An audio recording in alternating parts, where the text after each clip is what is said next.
Radio Oeverberg streef na die uitsaai van oorspronklike materiaal en na die oop, billike, onbeperkte uitruil van idees en menings. Die menings en kommentaar van gaste en sprekers op Radio Oeverberg is dus hul eie en weerspieël nie noodwendig die mening van die redaksie en bestuur van Radio Oeverberg nie. Welkom by die program Uit ons tyd.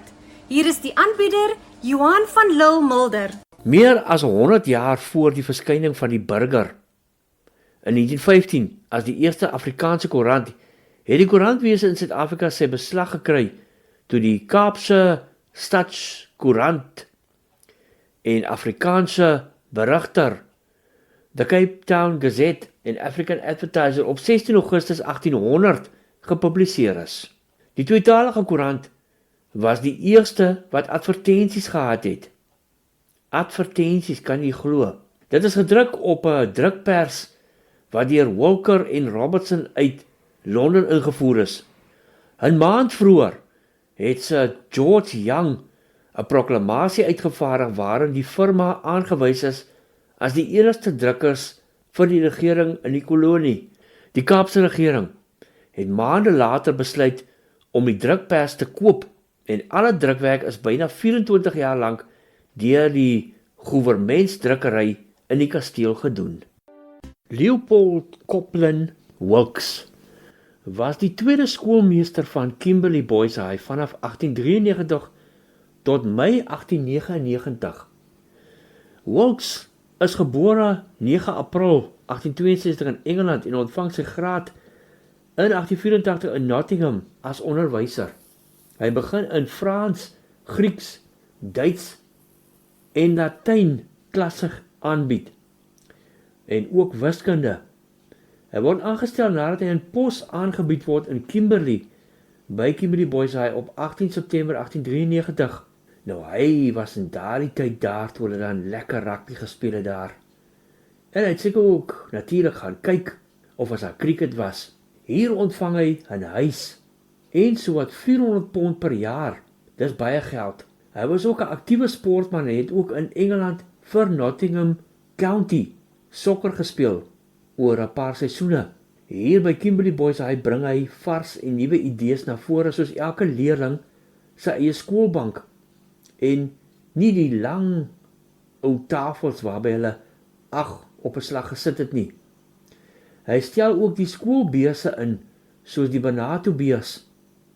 Ook die idee van medaljes aan skooliere of sertifikate. In 1897 word hy verkies tot president van die Suid-Afrikaanse Onderwysersassosiasie. Sport was belangrik vir hom en in 1896 speel hy cricket vir Kimberley Cricket Club en organiseer ook Kimberley se heel eerste atletiekbyeenkoms in 1896. Hy was getroud met Eleanor Cornwall, dogter van die burgemeester van Kimberley, Moses Cornwall. Sy was ook 'n onderwyseres saam met hom. Na sowat 4 maande van getroude lewe word hy siek van ingewandskoors en sterf op 17 Mei 1899. 2 jaar na die stigting van die Peniel nedersetting en die NG sendingstasie tussen Stellenbosch en Groot Drakensberg in 1843, is 'n Peniel sendingstasie op 11 Julie 1845 deur die Berlynse sendeling en handelaar Karl Figart naby Barkley Wes in die Noord-Kaap gestig. Figart is deur die genootskap oor Kaapstad na Betanin, later Woerasoord, gestuur om die evangelie aan die Koranna te verkondig.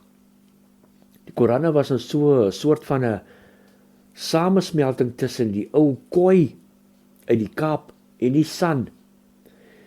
Daarvandaan het hy in eerwaarde A.W. de Winter na die onherbergsame Koranna-land getrek en Peniel gestig.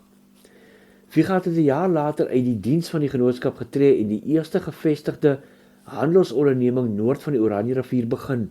Hy het sy belange na Bloemfontein uitgebrei, waar hy later een van die grootste winkels gevestig het. Hy het in 1852 in Bloemfontein sy eerste burgemeester geword en in 1864 sy handel aan sy jonger broer Gustav oorgedra. Karl Figart het daarna as 'n vermoënde man na Duitsland teruggekeer. Ek is Joe Benjamin en u luister na Uit ons tyd saam met Johan van der Mulder. Francis William Reitz is op 5 Oktober 1844 in die distrik Swellendam gebore. Hy gaan skool op Fort Beaufort en Rondebosch en studeer aan die South African College in Kaapstad. In 1864 gaan hy na Londen om in die regte te studeer en na sy terugkeer praktiseer hy as advokaat in Kaapstad. In 1874 aanvaar hy die pos as hoofregter van die Oranje Vrystaat, wat hy bekleed tot hy in 1889 as president van die Vrystaat verkies word. Hy moes egter in 1895 aftree weens swak gesondheid. In 1898 word hy aangestel as staatssekretaris van die Suid-Afrikaanse Republiek. Hy was nou in die ou Transvaal. Gedurende die Anglo-Boereoorlog bly hy as burger in die veld en teken die Vredesverdrag in 1902 onder protes. In 1910 word hy gekies tot voorsitter van die Senaat, 'n ampt wat hy tot sy aftrede in 1929 bekleed. Hy word beskou as een van die eerste werklike digters in Afrikaans. In 1888 verskyn die bloemlesing uitgesogte Afrikaanse gedigte, en van sy bekendste gedigte is Klaas Gewinst en Zijn Paard, en die Steeweltjies van Sunny. Soos ek gesê het, was hy ook die 5de president van die Vrystaat Republiek. Hy is op 27 Maart 1934 in Kaapstad oorlede en was dan die heel eerste staatsleier in Suid-Afrika wat 'n staatsbegrafnis gekry het. Dulcie Joyce Lindhouse was 'n Suid-Afrikaanse balletdanser, onderwyser en besigheidsvrou. Gedurende haar optredes was sy bekend as die prima ballerina van Suid-Afrika. Dulcie, gebore Kronwright, is in Mosselbaai gebore op 30 Desember 1908. Haar pa was 'n advokaat en later 'n Hooggeregshof regter. Dulcie was een van die heel eerste leerlinge by die Herschel Laerskool in Rondebosch vanaf 1922 en het dadelik danslesse geneem onder die onderwys van Helen White. Gedurende 1925 toer die wêreldbekende Anna Pavlova se toergroep deur Suid-Afrika, wat vir Dulcie die kans gee om haar eerste balletvertoning te sien. In 1926 studeer sy ballet in Engeland waar sy vir 3 jaar woon. Hier leer sy van verskillende danse soos Griekse en Spaanse danse. Sy het ook 'n rol gespeel in een van Pavlova se opvoerings gedurende 'n toer deur Engeland. Sy keer terug na Suid-Afrika met baie idees en open haar eie balletskool in Rondebosch, waar sy ook dan, wat ons dan nou ken as ballroom dancing, Spaanse en ballet dan leer. In 1934 was die skool te klein en is sy verskuif na die Aatjies se Musiek College of afdeling. Die Universiteit van Kaapstad balletgroep word in Claremont oorlede. Op Elim is daar 'n klokhorlosie wat reeds meer as 250 jaar oud is en wat deur ene Prasse geskenk is in 1757. Hy was 'n klokmaker van Sakse in Oos-Duitsland. Dit is steeds werkend na 250 jaar. In 1914 is dit aan Elim geskenk en arriveer hier. Sendeling Lemmerts moes die klok dan aan mekaar sit en dit installeer. Frans Antonie Gerber arriveer in 1758 aan die Kaap as 'n soldaat vanuit Duitsland. Hier word hy waarmaker en trou met Catharina van Dyk in Desember 1767.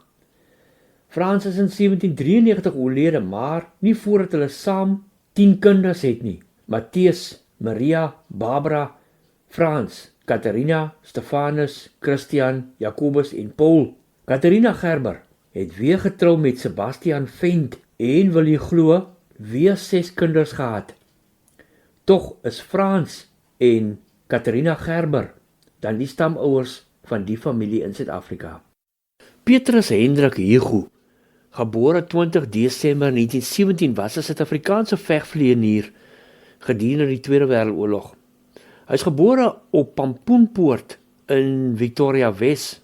Gedurende 1938 sluit hy aan by die Witwatersrand College of Aeronautical Engineering, die Witwatersrand College of Aeronautical Engineering, en ook die Sowell Vliegskool in Engeland. Op die 1 April 1939 word hy in die Royal Air Force aanvaar as 'n vliegoffisier. Sy plat Afrikaanse aksent het hom die bynaam Dutch besorg. Hy word dan 'n offisier op die 21ste Oktober 1939 toe hy sy vlekkies dan ontvang. Soos ons sê, gedurende die oorlog word hy in Frankryk deel van die 615 eskader en vlieg in Gloucester Gladiator.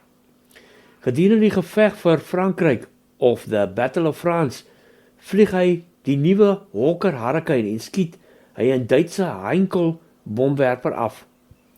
Soos die gevegte en die oorlog verloop het hy verskeie vliegtuie van die vyand dan neergeskiet soos die gevaarlike Messerschmitt 109. In Oktober 1940 was sy totaal reeds 17. Teen die einde van 1943 was hy totaal 35. Gedurende November 1944 is hy met die Distinguished Flying Cross vereer deur die president van Amerika. Hy is voorwaar ook een van Suid-Afrika se vergete helde en het teen die einde van die oorlog die rang van luitenant-kolonel gedra. Petrus Hugo het in 1950 dan uitgetree uit die militêr weens sy gesondheid en hy is op die 6de Junie 1986 in Victoria Wes oorlede. Sy militêre medaljes is in 1986 opgeveil vir 'n astronomiese bedrag van 150.000 pond. Hugo Gardens in Londen is na hom vernoem. Hy was Jan Hendrik Frederik Eduard Rudolf Claudius Guy von Pythius. Verskoon my dat ek lag, maar dit moet seker die langste naam na Ferdy Berg wees. Jan Hendrik Frederik Eduard Rudolf Claudius Guy von Pythius. 1, 2, 3, 4, 5, 6 voorletters saam met sy van. Hy is gebore in 1879 en was 'n regter van die Hooggeregshof van die Transvaal. Hy is in Ventersdorp gebore en ontvang sy opleiding in Pretoria. Hy werk sy doktorsgraad in die regte in 1906 aan die Universiteit van Leiden. Hy word in Brittanje tot die Balie toegelaat en hy begin praktiseer in 1907 in Pretoria. In 1926 word hy aangestel as 'n regter. Hy was grootliks ook bekend vir die verdediging van Joppie Fourie tydens sy saak van hoogverraad in 1914. As rebel was Joppie Fourie deur 'n spesiale krygsraad verhoor. Fourie is egter ter dood veroordeel, maar Guy von Pythius wend saam met Dr. D.F. Malan, Dominee H.S. Bosman en ander 'n vergeefse poging aan om 'n persoonlike versoekskrif ter begenadiging van Fourie aan die minister van verdediging, generaal Smuts, te oorhandig. Daarna verdedig Guy von Pythius talle ander rebellegevangenes kosteloos. Hy was 'n aktiewe lid van die Nasionale Party sedert die stigting van die party in 1914. En op versoek van generaal J.B.M. Hertzog tree hy met groot bekwaamheid op as sekretaris van die Vryheidsdeputasie van 1919 na Europa. Advokaat Guy von Pythius is op 26 Junie 1931 in Pretoria oorlede. Daar was al van Desember 1914 af aanduidings van 'n herlewing van Afrikaner nasionalisme na die onderdrukking van die rebellie. Dit is die eerste weerspieël in die styging in die sirkulasie van Het Westen, die enigste van die Hollands-Afrikaanse koerante wat redelik simpatiek gestaan het teenoor die rebelle. Die uitgewer Hendrik de Graaf is vanaf 20 November 1914 tot 6 Februarie 1915 in die Potchefstroomse gevangenis aangehou en daarna op parool vrygelaat. Hy moes egter dadelik na Johannesburg vertrek en is eers op 17 Maart 1915, die dag voordat sy verhoor sou begin, toegelaat om na Potchefstroom terug te keer. Die gevangenes is toegelaat om briewe te skryf en daarvoor is papier aan hulle verskaf. Om die sensuur te ontkom, waaraan briewe onderworpe was, het de Graaf sy artikels onder die sitplek van 'n toilet geplaas, waar 'n bevriende bewaarder dit geneem en aan die redakteur Jan Malan besorg het. De Graaf is skuldig bevind op 'n klag dat hy sy blydskap te kenne gegee het oor generaal de Wet, wat nou by die rebellie betrokke was, sy aanvanklike sukses. Hy is daarvoor met 60 pond beboet. Van 15 Desember af maak die blad melding van tevredenheid van sy intekenaars oor die hele land. Op 12 Februarie 1915 het generaal de Wet uit die fort 'n brief aan die redaksie gerig, wat later geplaas is en lei dat die blad oor die hele Suid-Afrika gelees behoort te word.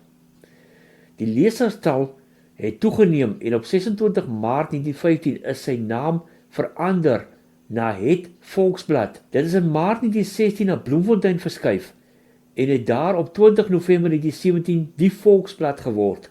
Tans die enigste dagblad in die Vrystaat. Sy die is later weggeneem en sedert 10 Augustus 2020 verskyn dit slegs digitaal.